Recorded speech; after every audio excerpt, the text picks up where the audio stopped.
ACL या anterior cruciate ligament में अगर किसी को चोट लगी है, खासतौर से अगर यंग पेशेंट को, और उसकी टाइम से सर्जरी नहीं होती तो इसके नुकसान क्या है?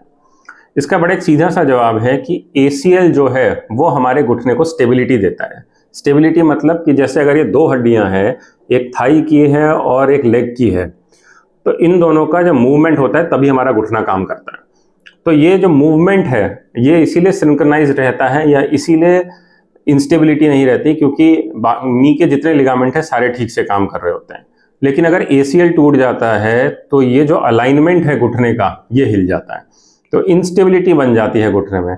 और ख़ास तौर से अगर कोई मरीज यंग है, जैसे 45 साल से नीचे का है या 50 साल का भी है और एक्टिव है, एक्टिव मतलब कि उनको दौड़ने भागने का शौक है या सीढ़ियाँ चढ़ते हैं या क्लाइंबिंग हिल क्लाइंबिंग का रहता है शौक, तो इस तरह की अगर सिचुएशन रहती हैं और उसमें घुटने को स्टेबिलिटी चाहिए, तो उस सिचुएशन में अगर एसीएल टूटा होता है तो जो कार्टिलेज है वो जल्दी घिसने लग जाता है। तो इसलिए जो अर्थराइटिस है घुटने में वो जल्दी हो जाता है।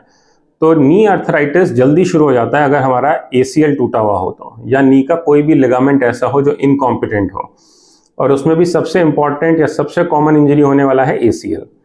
तो अगर कोई यंग पेशेंट है, एक्टिव पेशेंट है, और उसको फ्यूचर में ये चाहिए कि उसके घुटने में अर्थराइटिस टाइम से पहले ना शुरू हो, तो उसके लिए अगर एसीएल अगर टूटा हुआ है तो टाइमली सर्जरी होनी चाहिए।